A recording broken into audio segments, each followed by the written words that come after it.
মাটি নহয়। ক'ত স্থাপন কৰা হ'ব অসমৰ দ্বিতীয়খন চিৰিয়াখানা? মুখ্যমন্ত্ৰীৰ ঘোষণা। আন এখন চিৰিয়াখানা নিৰ্মাণৰ পৰিকল্পনাৰ কথা ঘোষণা কৰিছে ৰাজ্যৰ মুখ্যমন্ত্ৰী হিমন্ত বিশ্ব শৰ্মাই। মুখ্যমন্ত্ৰীয়ে ঘোষণা কৰা মতে এইবাৰ অসমৰ ডিব্ৰুগড় জিলাত এই চিৰিয়াখানাখন স্থাপনৰ পৰিকল্পনা কৰিছে ৰাজ্য চৰকাৰে। এই চিত্ৰটোলৈ মন কৰক। মোক বচাওক, নহ'লে ৰজা ৰঘুবংশীৰ দৰে হৈ যাম।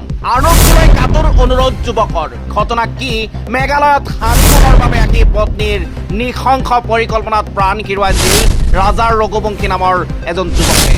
ৰাজাৰ ৰঘুবংশীৰ জীৱনৰ এনে কৰুণ পৰিসমাপ্তি দেখি আতংকিত হৈ পৰিছে বহু লোক।